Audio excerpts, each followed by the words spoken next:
dapat saya laporkan staf yang pulang dari Sumbar gitu. Bahwa beliau juga membantah bahwa memberi atau mentransfer atau menyerahkan uang.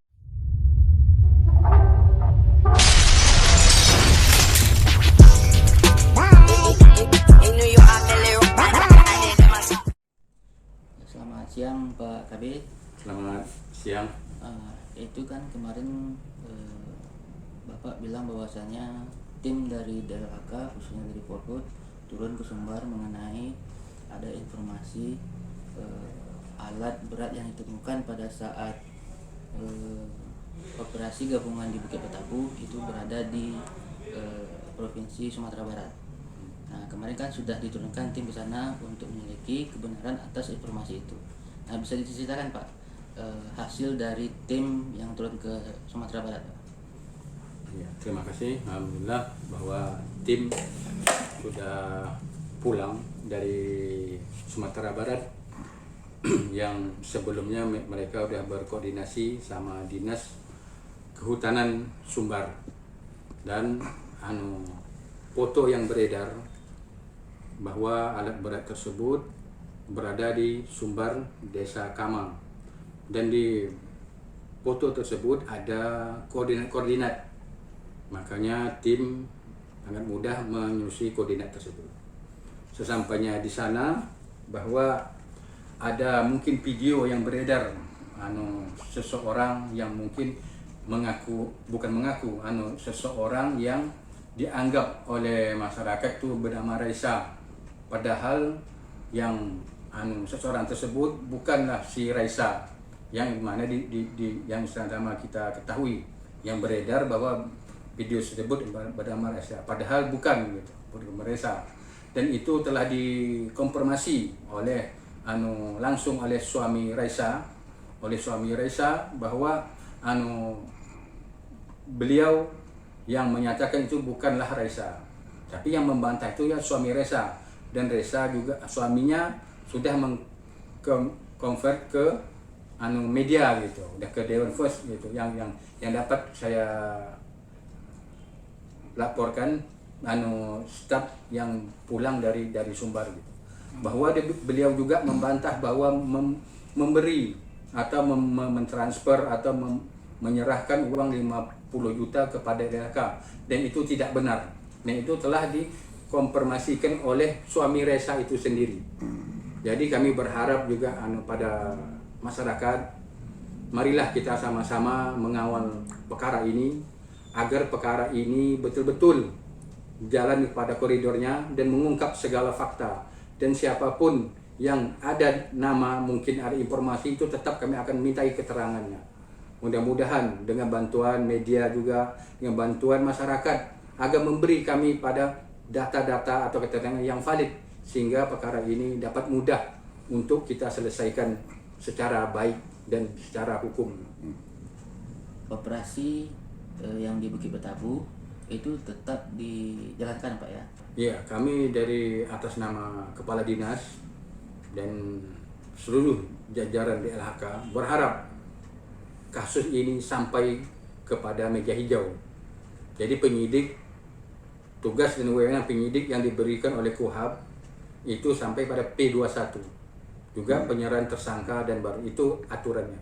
Dan kami berharap ini betul-betul jelas gitu, sehingga cepat, karena ini tergantung juga kepada keterangan-keterangan dan bukti-bukti yang akan kami kumpul. Dan perkara ini tetap berlanjut gitu. Tidak ada yang kami tutupi, tidak ada yang kami sembunyikan. Cuman ada kode etik bahwa berita acara penyelidikan, tidak semuanya akan kami counter saat ini, karena ini masih berjalan dan belum kami simpulkan secara utuh. Dan untuk terlalu dini kami menjustis sesuatu. Jadi kasus ini pasti tetap berjalan gitu. Saya yakin ini pasti tetap berjalan gitu. Alat bukti, barang bukti yang hilang, kemudian adanya informasi dugaan diterimanya uang 50 juta oleh oknum DLHK. Tadi kan sudah Bapak Kabid bilang tim sudah turun ke lapangan.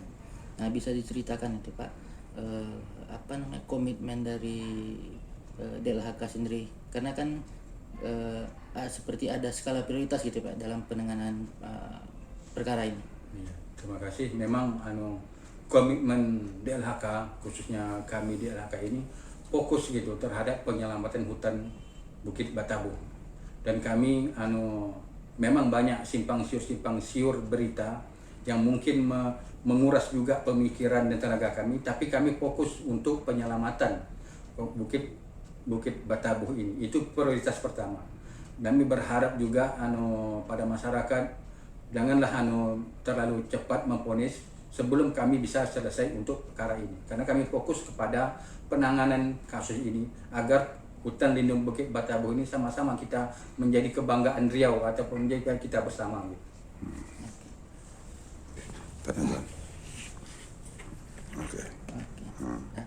Oke. Oke Pak Agus, itu kan kita ingin mengetahui Pak secara detailnya mengenai alat yang rusak itu. Kenapa sih tidak dibawa ke Polhut gitu? Nah, gimana sih kejadiannya itu Pak? Bisa diceritakan? Baik, pada saat tim operasi melakukan kegiatan perlindungan dan pengamanan hutan lindung Bukit Batabuh, ditemukanlah alat berat bulldozer di dalam kawasan hutan, di dalam hutan, dalam kondisi rusak. Kenapa bilang rusak? Karena setelah kita datangkan mekanik, kan di situ kan nggak ada orang yang bertanggung jawab di sekitar alat berat itu. Datangkanlah mekanik dan operator untuk mencoba menghidupkannya. Karena nggak bisa dihidupkannya, makanya ditengoklah, dicek sama mekanik tersebut. Nah, rupanya memang dalam kondisi rusak berat.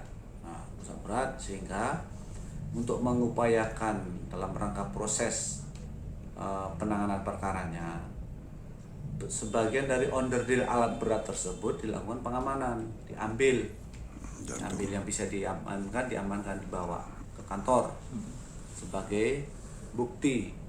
Bagian dari alat tersebut telah diamankan oleh kita. Nah, kita amankanlah bawa kantor, sampai saat ini masih ada di kantor. Nah, terkait dengan mengapa dibawa itu, memang kondisi medannya yang sangat berat. Kita udah nyiapkan trado kan ketika operasi tersebut untuk membawa alat berat tersebut. Namun memang kondisinya mekanik nggak sanggup memperbaikinya. Alat tersebut kita ambillah bagian onderdil dan kita amankan onderdilnya. Begitulah kondisi lapangan yang cukup berat, itulah yang membuat kesulitan kita untuk membawa. Alat berat tersebut ditemukan dalam kondisi mati. Tidak ada satu orang pun di lokasi itu. Bahkan alat berat itu ditutupi dengan dedaunan itu kan, dedaunan. Sehingga kita datangi ke situ, ya tadi saya sampaikan, dicoba untuk menghidupkan oleh operator kan. Kita datangkanlah operator ke sana untuk hidupkan, karena memang nggak hidup, rusak gitu. Itu kira-kira berapa jauh tuh Pak jaraknya antara ditemukannya alat berat itu? Jadi kalau kita ukur secara melalui GPS kan, itu lebih kurang 3,5 kilo lah. Dengan medannya seperti apa? Nah, medannya itu terjal, berbukit, bukan jalan datar. Alat berat trado pun nggak bisa masuk ke sana, karena memang jalannya terjal, berbukit, jalan tanah. Nah, kondisi waktu itu hujan juga, sehingga nggak bisa dibawa keluar. Jadi karena kondisi seperti itu, maka tim mengambil inisiatif mengambil dari bagian dari onderdilnya ya, gitu, Pak. kita amankan jantungnya, istilahnya onderdilnya lah di dalam alat berat tersebut, kita amankan sebagai pembuktian kan. Nah, itu sehingga berharap dengan adanya bagian dari itu kita proses pengumpulan bahan keterangan, penyelidikan lah siapa yang bertanggung jawab terkait dengan kegiatan tersebut. Nah, mudah-mudahan dapat terang lah siapa yang melakukan perbuatan itu. Terus gini Pak, walaupun misalnya onderdilnya itu yang diambil gitu kan, dan alat beratnya masih tertinggal di sana, apakah itu mengurangi kualitas dari alat bukti itu?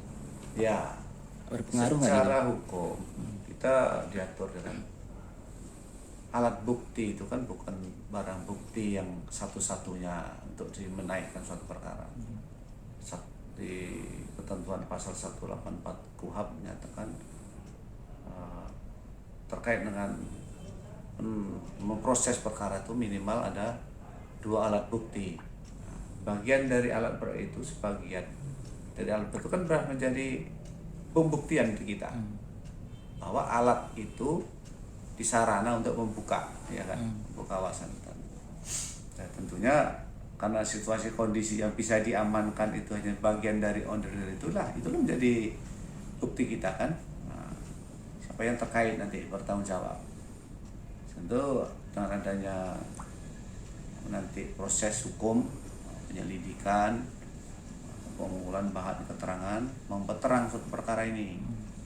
Itulah yang akan kita lakukan oleh PPNS, penyidik Pegawai Negeri Sipil. Ya. Berarti artinya walaupun misalnya yang dibawa itu ke kantor ini bagian dari onderdil, tetapi tidak menghambat proses penyelidikan gitu lah Pak? Ya, proses tetap berjalan, ya kan, sesuai dengan koridor hukum. Nah, bahwa barang bukti bukan merupakan alat bukti. 184 KUHP itu ada 5 alat bukti. Jadi 5 alat bukti untuk melanjutkan perkara proses penyidikan itu minimal ada 2 alat bukti. Yaitu mungkin ada keterangan saksi, keterangan terdakwa, petunjuk, surat, dan keterangan ahli. Jadi walaupun barang buktinya belum ditemukan, baru masih onderdil, perkara ini tidak tutup atau tidak mengurangi proses peristiwanya kan telah terjadi. Nah, barang bukti ini bukan merupakan alat bukti. Seandainya barang bukti itu dihilangkan atau dibenamkan dan tidak ditemui, peristiwa tindak pidana kehutanan itu sudah terjadi gitu. Nah, tetap prosesnya tetap jalan. Nah, jadi barang bukti bukan merupakan alat bukti. Dan perkara ini kami upayakan minimal 2 alat bukti udah bisa kami tingkatkan pada proses penyidikan. Tapi sekarang masih tahap penyelidikan, mengumpulkan alat-alat bukti, bukan barang bukti, alat bukti di atas itu. Jadi makanya ini barang bukti bukan merupakan alat bukti.